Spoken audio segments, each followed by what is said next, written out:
doing? Good morning. This is the morning news. The news. Transmitting from the city of Los Mochis, Dolores Padilla salutes. Good morning. Today is Tuesday, May 14th. Welcome to the news. Greetings to you, Andrea. And let's begin. We start with the news that had been coming in the whole city these last few months. And I'm not talking about our government rulers and their wonderful ideas, no. Of course not. We mean a great company of great historical value that led to the growth and progress of our city. I think you can imagine what I'm talking about, the Ingenio Azucarero.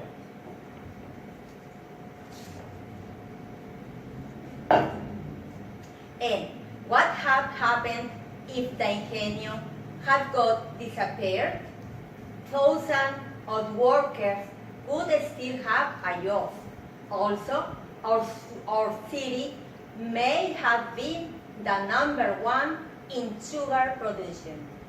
And from another point of view, the fact that we have a company like this within our city that would have brought great pollution problems, such as pollution from the ashes that were scattered all over the city, the noise pollution caused by the industrialization of the sugarcane.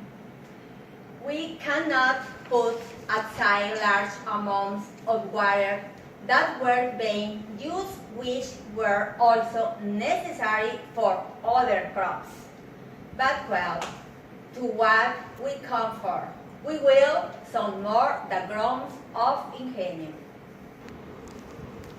Right now, we are in what was part of the Ingenio Azucarero, El Águila Sugar Refining Company, as it was named in its beginnings by its founder, Mr. Benjamin F. Johnston, in 1892. On May 27, 1902, it changed its social reason to Compañía Azucarera del Águila S.A.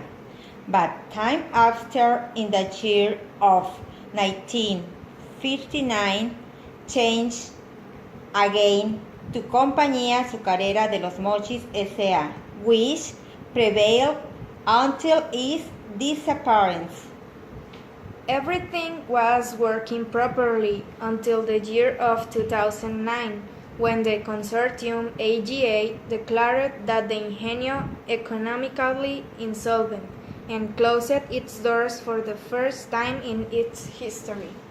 Remember that for its rescue in the year 2010, it was acquired by well-known Sinaloenses businessmen and sugar activities were restarted. But unfortunately, the Ingenio today is history due to the landlord's conflict with the workers. After having made a brief review of its history and having shown image of what was the Ingenio, back to the studio with the latest comments. Andrea, if you had been one of the owners, would you have done what they did? If I had been one of the owners, wow, Dolores, you put me in a difficult situation. I would have been in agreement with the workmen because I've been investigating the conflict in which many workers end up losing lots of money. And what about you? What would you have done to keep the Ingenio running? Well, look, Andrea, if I won an amazing amount of money, I would have invested all my capital in purchasing modern machinery, so that part of the history of our city hadn't disappeared, and I should have liked to continue employing the workers. You're very generous, but if I had that amazing amount of money, I might have bought a watch like Canelo's watch, and I could have bought many dogs and cats.